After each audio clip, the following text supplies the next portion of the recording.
You mentioned about the ARR and MRR as well, skewed or they change their valuation. How would a startup frame their performance not, distorted by IIR or other of the KPIs that you guys see? What is the success for them for you to continue investing? I mean, as I mentioned before, it is their fundraising all the way down to obviously when we exit, when they IPO or whatever, we just calculate their exactly the realized valuation when they raise an equity round, and that's it. Like we don't calculate any other thing. Obviously, there are metrics that we calculate, like for example, the total revenue that our portfolio generates, like in total cumulatively, so that we can give our investors a view of what kind of traction our like combined portfolio is creating, etc., etc. But these are only for our investors to have an idea of how our portfolio is doing.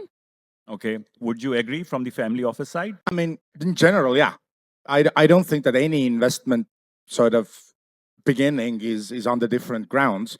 I mean, there's always, of course, that you have to believe in a team and the idea and yada yada, all these usual things that all the VCs, every investor will tell you. As long as your numbers are good, as long as you can show as a startup your growth, then most VCs and family offices should be there to help you gain those leverages. And from our side, so I think growth is the key thing, but for us, it's growth in what number. So you as a founder, you as your startup, there'll be different metrics which are important to you, which are going to be different to someone else's startup.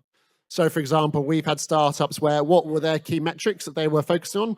It was sign-ups to their waiting list. It was followers and likes on their LinkedIn posts. This was pre-launch, pre-product. And we could see that fantastic growth in this startup. They weren't generating any revenue at all, but that was one of the signals we used to invest, versus other startups where they have different models, whether it's subscription or service-based revenue.